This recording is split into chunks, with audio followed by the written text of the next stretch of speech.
Hola a todos, buenas noches, gusto en saludarles. ¿Cómo están? ¿Cómo se sienten? ¿Todo bien? Estamos comenzando el año leyendo en la Torá el comienzo de la humanidad, donde se habla bastante de las generaciones primeras, lo que acontecía, lo que fallaba, lo que pasaba. Y es muy importante aprender de todas esas historias que la Torah nos trae, porque hay una razón por qué la Torah nos trae esas historias. Bajo la pregunta famosa que si la Torah es un libro de leyes, ¿por qué hay en ella historias? En el libro de historia no hay leyes, y en el libro de leyes, como el Shulchan Aruch o el Rambam, no hay historias. El libro del Maimónides no empieza, y el Maimónides nació y creció, y hizo y fue y vino. No, tajes. Hay que hacer esto, esto y esto. El libro de Torah, ¿qué es? ¿Libro de leyes o libro de historias? Si es de leyes, porque hay en él historias. Y si es de historia, porque hay en él leyes. La respuesta es que la Torah viene de la palabra en hebreo Ora'á, enseñanza. Toda la Torah son enseñanzas. Solo que hay enseñanzas de Dios ordenándonos leyes y hay enseñanza contándonos la historia de ciertos humanos, de ciertas generaciones, de ciertas épocas, pero todo, al final, debe de ser un mensaje, una moraleja, un aprendizaje para la vida, para el día a día de cada uno de nosotros. Por ello, hoy vamos a extraer el aprendizaje importante del poder que tiene la sociedad y la influencia que puede tener sobre nosotros. La gente cree que no son influenciados. Uno cree que su opinión es sólida, válida, así, fuerte, nadie me la va a cambiar. Pero Jajamín dijeron, lo leginam, no. Omar li mi javerja veomar jamiata. Dime quién es tu amigo y te diré quién eres. Dime con quién andas y te diré quién eres. Ya que con quien uno se junta, termina siendo como él. En hebreo eso se llama ashpa'at hasviva, la influencia de la sociedad. Especialmente en una generación como la de nosotros, donde la influencia no es de la sociedad, sino es de los medios sociales. Es decir, si tu abuelita tenía que cuidar a tu mamá, que no sea mal influenciada de los vecinos del barrio, hoy tenemos que cuidar a nuestros hijos, nietos y bisnietos del mundo entero. Porque el mundo entero le tienen en la palma de la mano, en el celular, en los aparatos, en los medios de comunicación. Y la persona debe de saber que es vulnerable. Y la mente que tiene es débil. Jajamim aclaran que la mente débil de la persona es independiente de su grandeza, de su religión, de su edad. No importa quién, todos pueden tener influencia. Obviamente, mentes más frágiles, más débiles, más tiernas, más chiquitas, serán influenciadas más fácil. Pero lo que les dije hasta ahora no tiene solamente una connotación negativa, mala influencia, no. La influencia es influencia. La pregunta es si se usa para bien o para mal. Pero vamos a recorrer rápidamente un poquito la Torá y todos los acontecimientos al principio para que sepamos lo delicado que puede llegar a ser dejar tu mente en manos de los demás. Repito, no importa quién eres. El error más grande de decir, no, alguien como yo con mente tan sólida, no, eso se habla, no, escuchen bien. Cuando Jacob vino, quiero que sepan que los patriarcas, cada uno tiene su grandeza, obviamente. Pero Jajamín se atrevieron a llamarle a Jacob vino Bejira Abot, el electo de los patriarcas. Jacob vino es algo fenomenal. Niveles anormales. Ishtam Yoshevo Alim. Tzadik de veras. Y he aquí que a una avanzada edad tiene que viajar a Harán a buscar casarse. Y va a ir y se va a hospedar en casa de su tío Labán. Cuando sale de Israel camino, duerme y pone 12 piedras alrededor de su cabeza. Pone 12 piedras y se va a dormir. Y la pregunta es, ¿por qué Jacob vino puso 12 piedras alrededor de su cabeza? No importa el número 12 ahora, pero ¿por qué puso piedras alrededor de su cabeza? Dice Rashi, porque temía de animales feroces que no vengan y le devoren. A ver, no entiendo. ¿Puso 12 piedrecitas o 12 rocas? Y además llegará el león y verá a Jacob vino durmiendo. Todo su cuerpo descubierto y su cabeza con unas piedrecitas alrededor. ¿Qué va a decir el león? ¿Ah? Ay, ay, ay, no le puedo comer a Jacob. No. Hay piedras alrededor de su cabeza. ¿De qué le va a servir las piedras? Si le come la panza, el estómago, el corazón, el hígado, el pulmón y jala todo el cuerpo. ¿Qué está pasando aquí? Y no se olviden. Jacob esa noche estableció la tefilá de Arvit. Y en ese momento rezó y pidió a Dios. ¿Qué le pidió a Dios? En el rezo de Arvit lo podremos saber con lo que hizo después con las piedras y con lo que soñó después. Jacob está preocupado de una cosa. Hasta ahora viví mi vida tranquila, encerrada. Yo en mi carpa estudiando. Fue cuando su hermano ya se enojó que le robó las bendiciones y estudió en la yeshiva de Shem Yever 14 años. Sus padres le mandan a Harán y él no viaja a Harán. Él va primero a la yeshiva de Shem Yever, que voy a explicarles ahí qué pasaba. Y en la yeshiva de Shem Yever se queda 14 años. Sale de la yeshiva y levanta los ojos a Dios estableciendo el rezo de Arvit, pidiéndole al Creador algo muy importante para Jacob en ese momento. ¿Qué es? Para responder esta pregunta vamos a entender quién era la yeshiva de Shem Yever. Shem es el hijo de Noach, Eber es el nieto. Había una yeshiva de Shem y Eber que se estudiaba en esa yeshiva. A esa yeshiva fue Abraham, a esa yeshiva fue Yitzhak, a esa yeshiva fue a consultar Rivka, en esa yeshiva estudió Jacob vino. ¿Qué se estudiaba en la yeshiva de Shem Yever?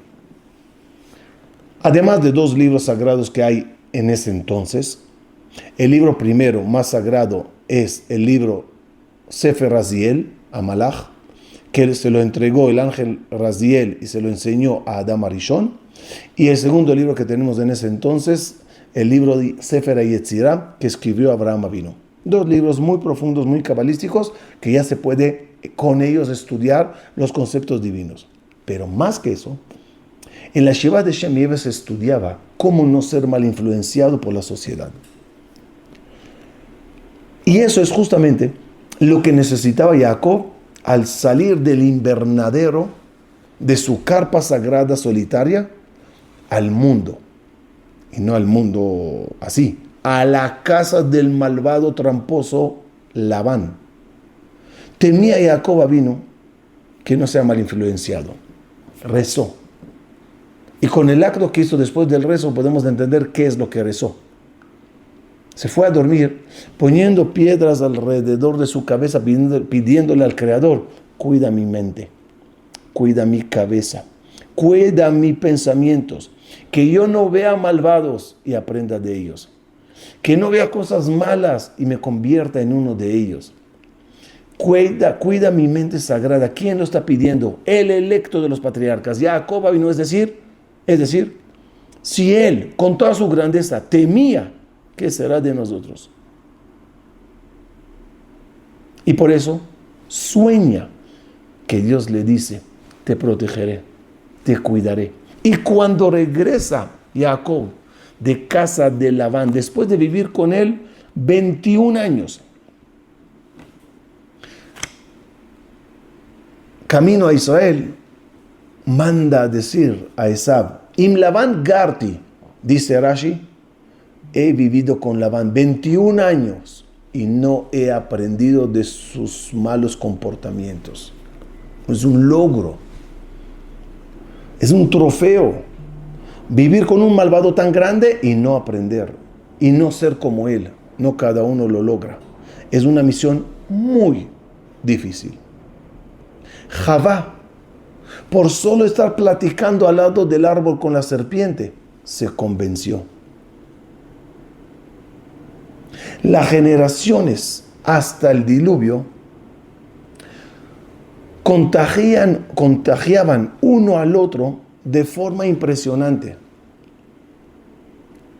Dice el Midrash que llegaron dos ángeles ante el Creador, se llamaban Uzá y Azael, y le reclamaron a Dios que la humanidad es muy corrupta, es muy mala, son muy pecadores. Les dijo Dios a estos dos ángeles, no juzgues al prójimo hasta que te pongas en su lugar. No juzguen al humano. Ustedes, ángeles, están en el cielo sentados tranquilos. Y aquí, Kulam Ahovim, Kulam Berurim, Kulam Giborim, Kulam Kadosh, Kadosh, Kadosh, sí. Vete a vivir tierra para que veas lo que es eso. Esos dos ángeles no les pareció la respuesta de Dios, como diciendo, ¿acaso nosotros, ángeles, divinos y sagrados, vamos a caer? Los mandó Hashem a la tierra. Ganefilim ayu ba'aretz, y los caídos estaban en la tierra. Los caídos es esos dos ángeles que bajaron a la tierra. Se llamaban en el versículo Benea Elohim, los hijos de Akadosh Baruj Hu, el hijo de Elohim. Y ahí dice la Torah, y se corrompieron esos Benea Elohim, y agarraron mujeres, hicieron desastres, porque también un ángel en un lugar como la tierra se corrompe, peca. Cuando llegaron los ángeles a la casa de Abraham vino, y eran 3. 2 de ellos siguieron a Sodoma y Gomorra.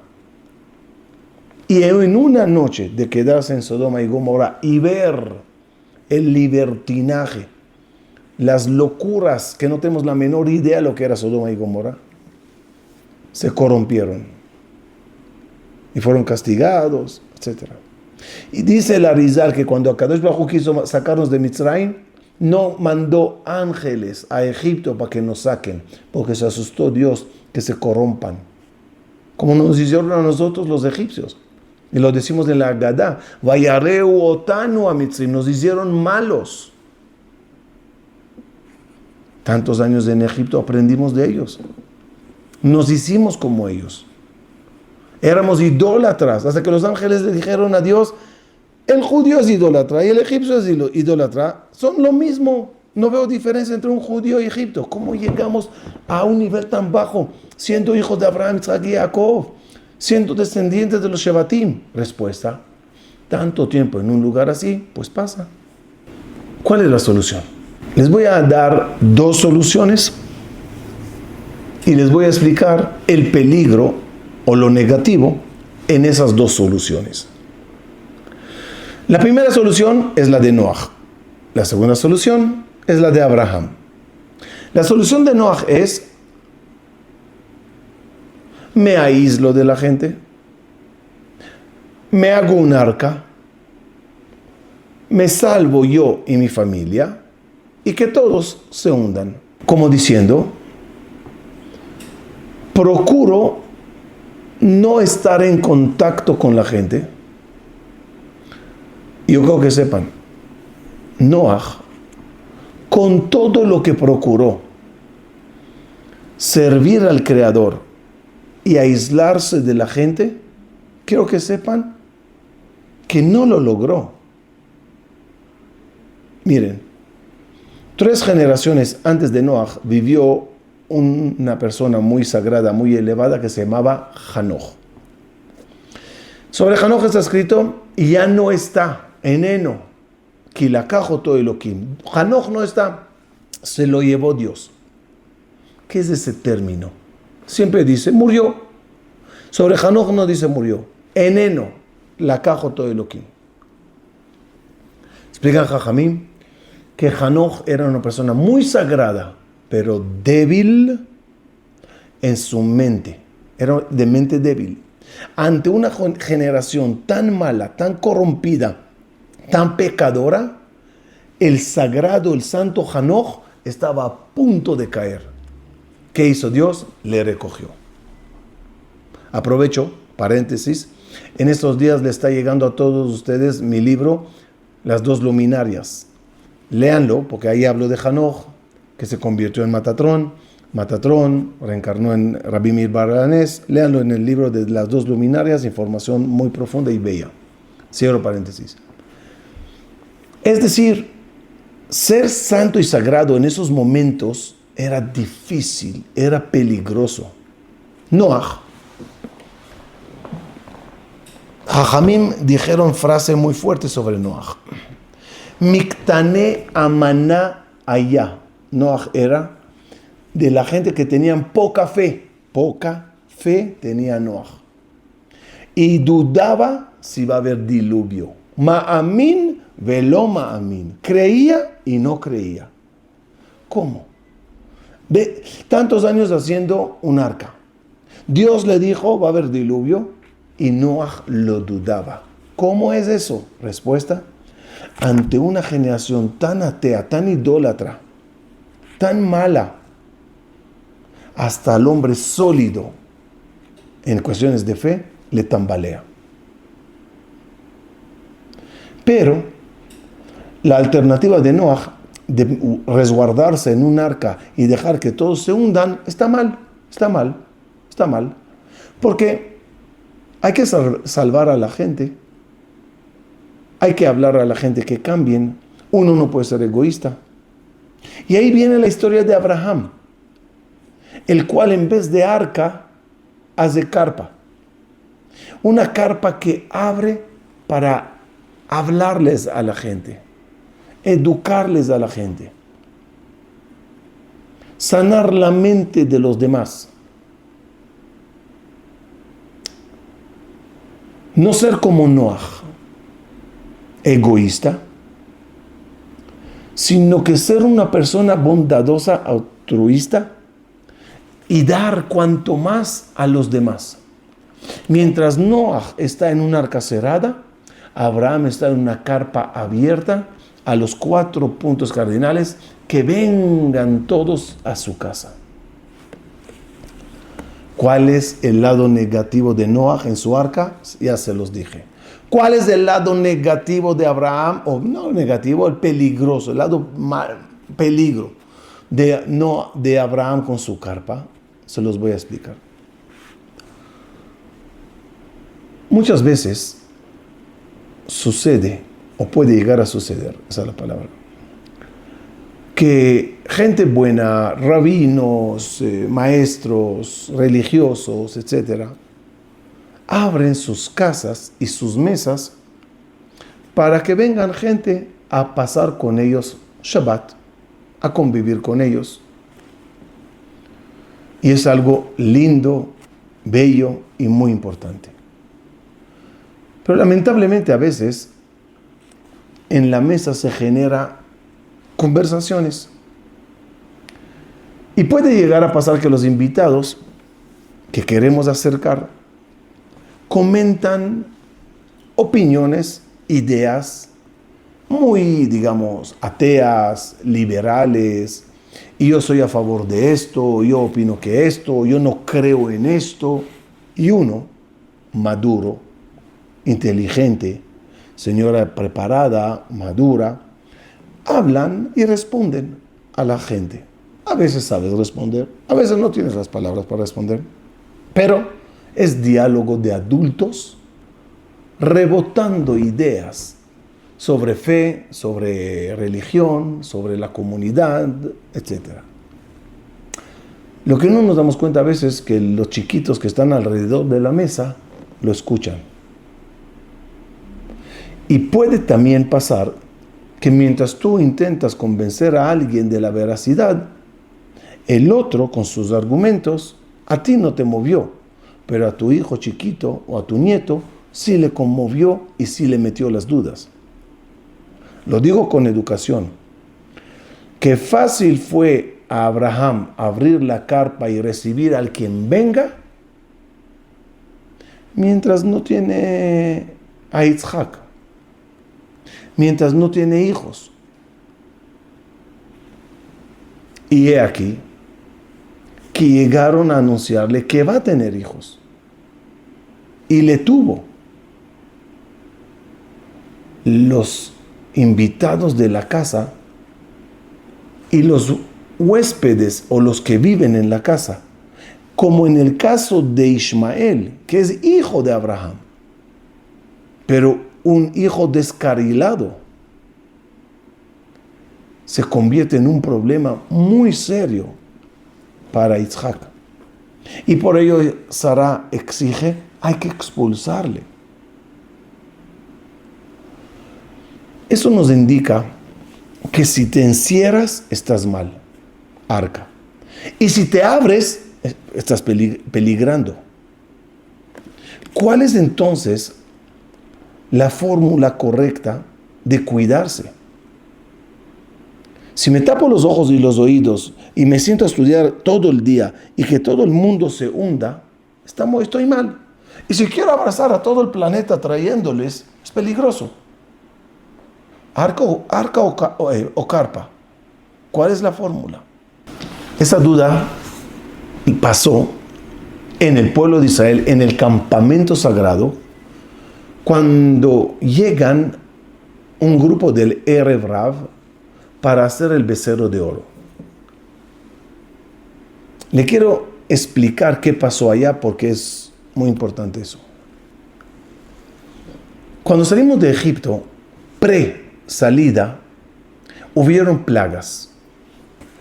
A partir de la tercera plaga, los magos, los líderes egipcios, empezaron a darse cuenta que aquí algo está pasando. Y parece ser que sí hay un Dios poderoso, más que todos sus ídolos. Y empezó una reflexión muy profunda de muchos Hartumim, hechiceros, magos, consejeros de Paró, ministros y ciudadanos, de resetearse y decir, oye, a lo mejor estoy mal con mis ídolos. De tal forma que cuando ya llega la 10ª plaga y salen el pueblo de Israel de Egipto, muchos de ellos cambian de bando y salen con nosotros para ser parte de un pueblo. Todavía no están preparados, todavía en su mente bailan en 2 pistas y de repente, al desaparecer Moshe por 40 días después de Matan Torah y no regresar, ellos deciden convencernos a hacer el becerro de oro. Y llega un público ante Aarón y le pide, hagamos un becerro de oro. ¿Cuál es la duda de Aarón? ¿Qué hago con esta gente? Muchos de ellos son nuestro pueblo, porque ya fueron contagiados con la idea de los Hartumim. ¿Qué hago con todos mis jóvenes, decía Aarón, que se están descarrilando queriendo hacer idolatría? Aarón elige una política que le costó y fue error. intenta dejar dentro del campamento a todos ellos, intentando convencer de mientras, no me convencer, pero jalar tiempo, arrastrar el tiempo hasta que llegue Moshe. Pero lo que quiere más Aarón es cuidarles y que no se nos vayan. Son judíos. Sí fueron influenciados por gente externa, pero al final son gente de la comunidad. ¿Cuál era el error de Aarón? Que cada minuto el efecto dominó crecía. De tal forma que cuando se realiza el becerro de oro, ya hay muchos de Am Israel bailando al becerro. ¿Qué debería de hacer Aarón?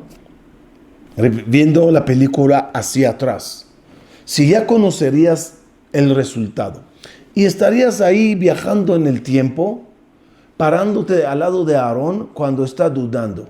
Hoy, ¿qué le dirías tú a Aarón sabiendo ya el resultado? La respuesta correcta, el consejo correcto a Aarón sería: Aarón, diles que si lo quieren hacer, que lo hagan, pero que se salgan del campamento, que se vayan, que armen un pueblo, que abran una comunidad, que salgan del territorio de las nubes sagradas y ahí que hagan lo que les dé la gana. Pero son Yehudim.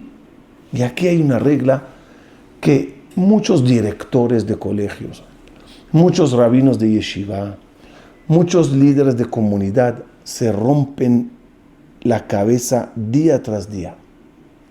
¿Qué hago con manzanas podridas? ¿Las dejo en la canasta o las saco de la canasta? A veces, por la mala influencia que puede pasar dentro de la canasta, se debe de hacer una operación dolorosa, muy dolorosa. Y decir a gente buena, querida, por favor, háganlo. Hagan lo que quieran, fuera, no adentro. Porque si no, un alumno más en el colegio será así. Un muchacho más en la institución, en la yeshiva, se corromperá. Otra familia en la comunidad aprenderá y hará lo mismo.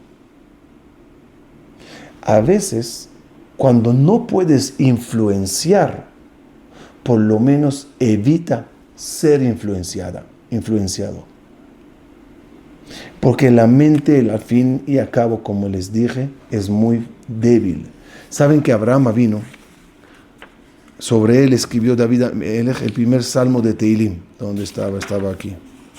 Dice el salmo de Tehilim: Ashrei haish asher lo halach be'atzat reshaim u'bederech hata'im lo amad u'moshav letzim lo yashav.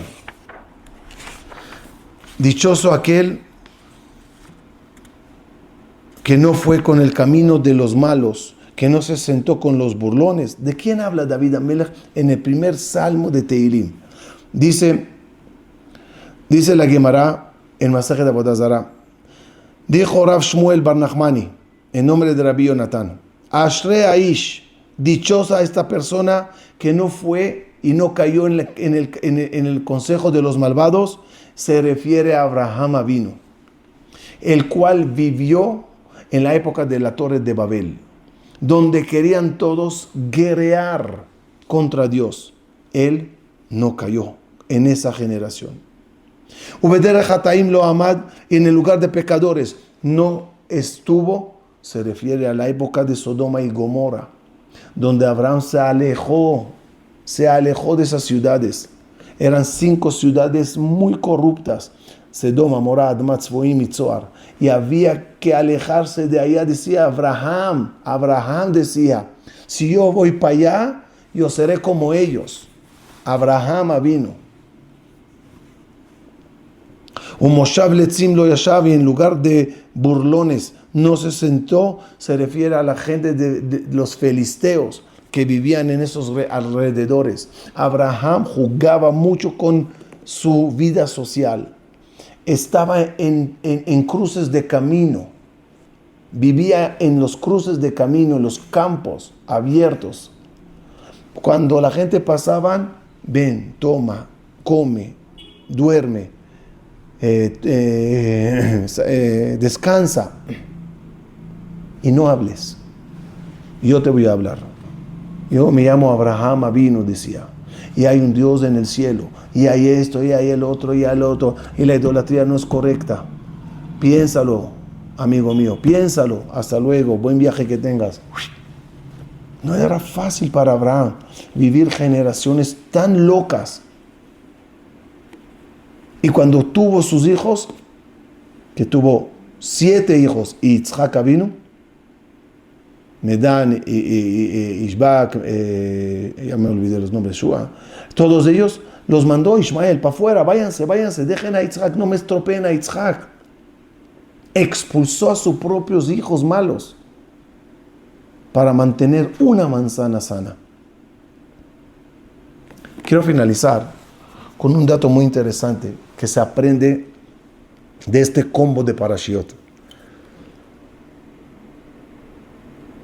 Hasta el diluvio había un problema muy serio en la sociedad, que primer paso se corrigió con el diluvio y segundo paso se corrigió 5 generaciones después en la Torre de Babel, en la generación de la Torre de Babel. Explico. El problema que hubo hasta entonces era que no había sacar la manzana de la canasta, la manzana podrida, porque todos vivían en un lugar. Dice el Zohar que cuando Dios creó el mundo había un solo continente. Lo dice el Zohar sobre las palabras en Bereshit, Veterae Hayabasha, un solo continente había. Y todos vivían en ese continente. Claro, hace unos años descubrieron que el Zohar tiene razón, sin saber que el Zohar lo dijo. Y cuando llega Wagner y demuestra que los continentes estaban unidos y todos lo llamaban Pangea, la Pangea, era un solo continente. Porque cuando agarras todo el mapa mundial y agarras la parte de Europa y África y la parte de América del Norte y América del Sur y lo juntas, es un rompecabezas, y las piedras y las rocas y el tipo de material rocoso que hay en este borde es el mismo que hay en este borde, es decir, estaban pegados y se separaron, dice el Zohar, y de esa tierra después del diluvio se separaron y se hicieron todos los 7 continentes. La ciencia lo descubre hoy. La Kabbalah lo dijo hace 1800 años. Y todos vivían en un lugar, en una Yabashá. Llámala Pangea o llámala como quieras. Y eso es un problema, porque cuando hay una manzana podrida, todos se pudren. Primera solución que hace Dios, continentes. Tú aquí, tú allá, con distancias. De tal forma que si se corrompe una ciudad o un público, no se corrompe el que está al lado, o el que está lejos, mejor dicho. Y así empieza Dios a cuidar la humanidad. Por eso dijo Dios, no habrá más diluvio, porque antes del diluvio podían todas las manzanas podrirse. Después del diluvio no hay forma. Si se estropea un lugar, no se estropea el otro. Pero con todo eso, cuando llega la generación de la Torre de Babel, agrega Dios un castigo más. Que no es un castigo, es una solución más. Les cambia el idioma y los dispersa en todo el mundo para que estén lejos. Es decir, en el diluvio es continentes, en la Torre de Babel es mandar gente a esos fines del mundo y que no hablen el mismo idioma, para que si uno se corrompe, no sepa corromper al otro fácilmente, porque no hablan el mismo idioma.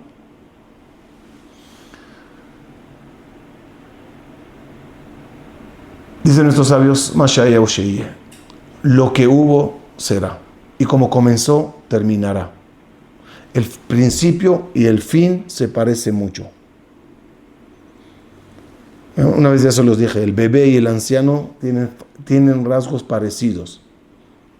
Lo que come un bebé, lo que come un anciano, a veces carreola y a veces silla de ruedas, y a veces pañales y pañales, y a veces sin dientes y sin dientes.